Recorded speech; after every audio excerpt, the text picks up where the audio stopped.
Les anges tombaient du ciel. La nuit avait cette épaisseur particulière, un silence tendu comme si l'air lui-même retenait son souffle. Sur la route, les phares d'une voiture découpaient des morceaux de poussière et de brume. Deux jeunes femmes roulaient tranquillement, fenêtres entr'ouvertes, musique basse, l'esprit déjà ailleurs, à la maison, au repos, à une soirée qui s'annonçait simple, jusqu'à ce que les gyrophares bleus surgissent derrière elles. Le véhicule freina, se rangea sur le bas-côté. Le cœur bat plus vite, automatiquement. Ce n'était pas la peur d'avoir fait quelque chose de mal. C'était cette sensation universelle. Quand l'autorité te dit de t'arrêter, tu obéis et tu pries pour que ça se passe vite. Deux policiers descendirent de leur voiture. Le premier, grand, sûr de lui, démarche lourde, regard qui juge avant même de parler. Le second, plus jeune, un peu raide, comme un débutant qui cherche encore ses repères. Le grand s'approcha.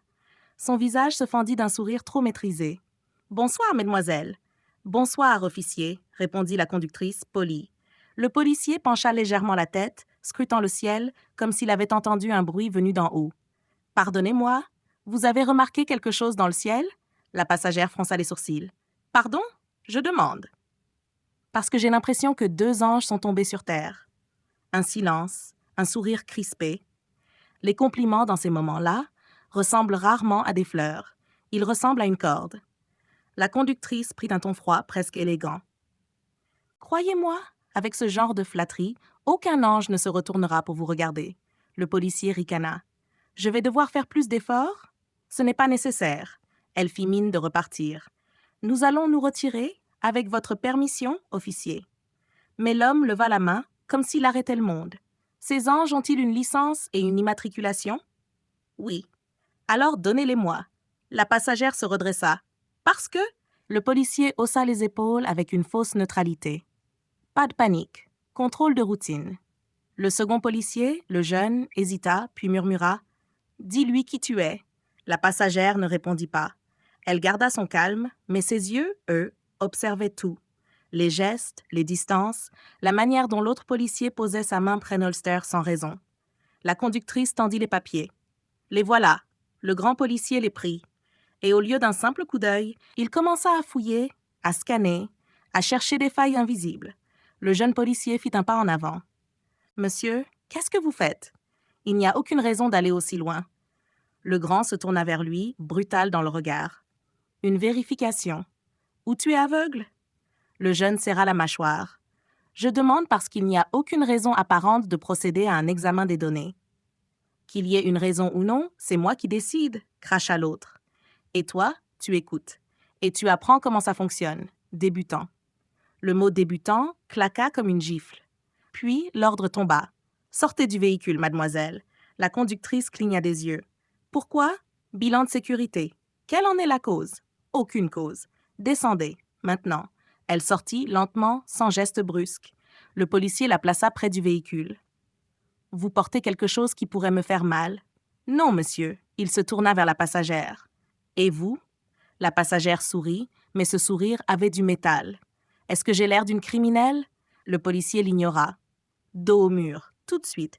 Le jeune policier, lui, balbutia, comme s'il se battait contre sa propre conscience. « Monsieur, je ne pense pas que ce soit nécessaire. » Le grand le foudroya du regard. « Tu interviens encore? » La passagère prit une inspiration.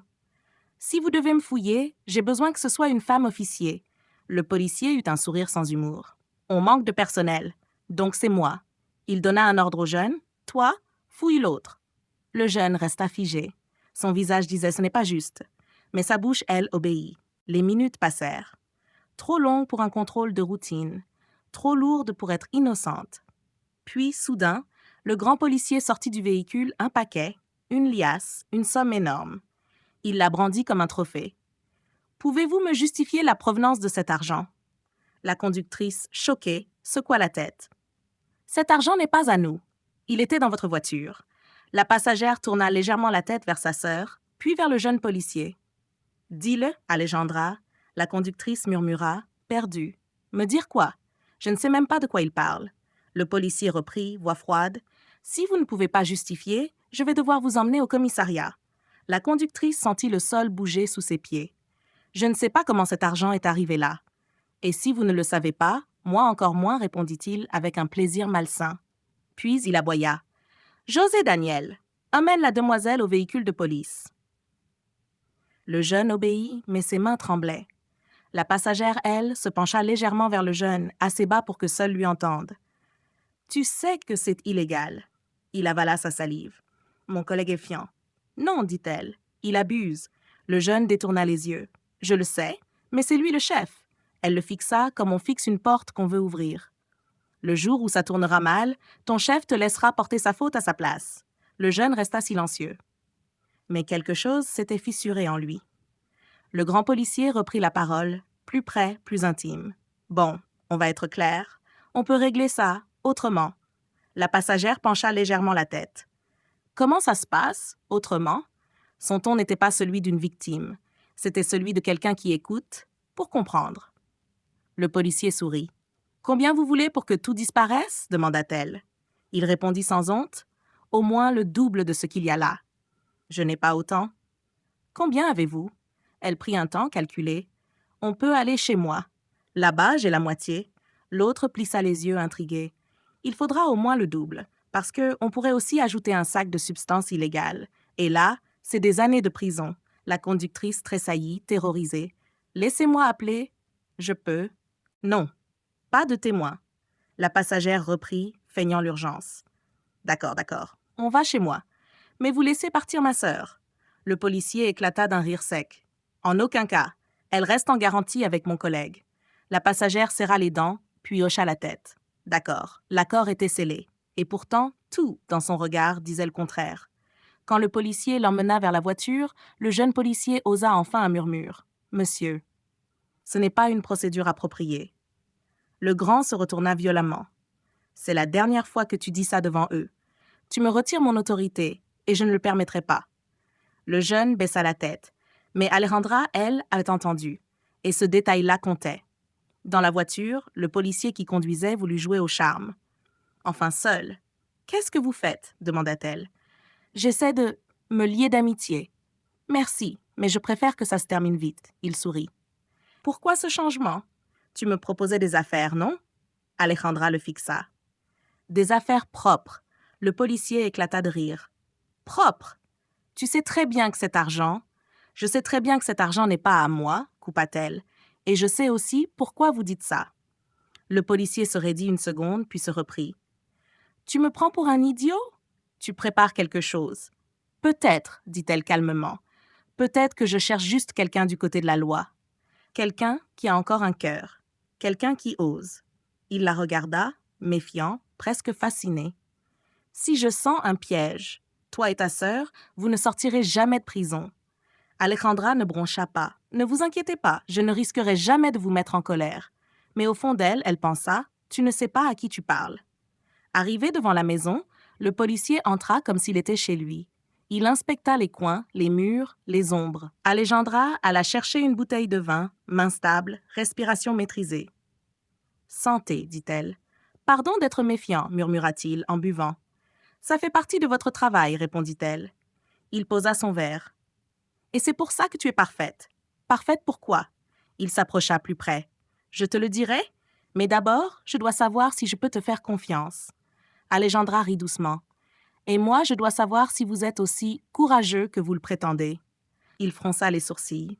« Qu'est-ce que tu veux dire? » Elle posa son verre. « Pour commencer, retirez votre costume. » Il éclata de rire. « Tu plaisantes? Et le pistolet aussi. » Son sourire s'effaça. La pièce sembla changer d'air. « Aujourd'hui, dit-elle, on joue dans la cour des grands champions. » Il recula d'un demi-pas. « Les mains. » Il voulut parler, mais elle parla avant lui d'une voix nette, sans trembler.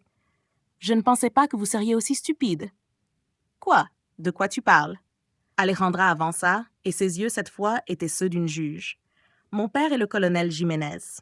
Et moi, je suis Alejandra Jiménez, lieutenant des affaires intérieures. » Le policier devint livide. « Que quoi?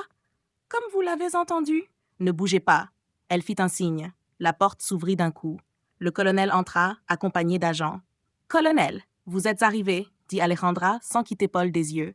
Paul tenta de reprendre sa façade. « Vous n'avez pas assez de preuves. »« Vous ne pouvez rien contre moi. » Le colonel le fixa, déçu, implacable. « Si, Paul. Les affaires intérieures te surveillaient déjà. Et en plus, la voiture avait des caméras. La maison aussi, caméras, micro, on a tout. Paul voulut parler encore, se défendre, accuser, manipuler. Mais c'était fini. Agent, emmenez-le, ordonna le colonel. Paul fut menotté. Son orgueil se brisa en silence. Dans un coin, José Daniel, le jeune policier, tremblait. Il regardait le sol honteux. Alejandra s'approcha de lui. « Tu vois ?» dit-elle bas. « Le moment arrive toujours où il faut choisir. Obéir ou être digne. » José Daniel releva les yeux. « Je suis désolé. » Le colonel, lui, se tourna vers Damaris, le jeune collègue qui avait hésité sur la route, et demanda « Lieutenant, pourquoi avoir lancé une opération sans m'en informer ?» Alejandra baissa légèrement la tête. « Je n'étais pas en opération, colonel. J'ai vu l'occasion et je ne voulais pas la laisser passer. » Le colonel soupira, partagé entre la colère et la fierté. « Tu aurais pu te faire tuer. »« Je sais, dit-elle. Mais si je me tais, je deviens comme eux. » Un silence passa. Puis le colonel déclara « D'accord, merci. » Plus tard, dehors, l'air semblait plus léger, comme si la route elle-même avait été nettoyée d'une partie de sa saleté. Damaris, encore bouleversée, s'approcha d'Alejandra. « Je pensais que si je n'obéissais pas, je perdrais mon emploi. » Alejandra le regarda doucement. « Tu sais ce que ça coûte de se taire? Ça coûte ta paix. Et un jour, ça coûte ton âme. » Il inspira. « Je préfère vivre un moment sans travail plutôt que d'être corrompu toute ma vie. » Alejandra esquissa un sourire. « Tu seras un bon flic si tu tiens cette promesse. » Il acquiesça. « Et votre sœur? » « Elle ira bien, répondit Alejandra. « Maintenant, oui. » Elle regarda la nuit, puis la route. Et elle comprit que la vraie victoire n'était pas d'avoir arrêté un homme. La vraie victoire, c'était d'avoir réveillé une conscience. Parce que dans un monde rempli de corruption, les injustices n'ont besoin que d'une seule chose pour durer, qu'une bonne personne ne fasse rien. Et ce soir-là, quelqu'un avait décidé d'agir.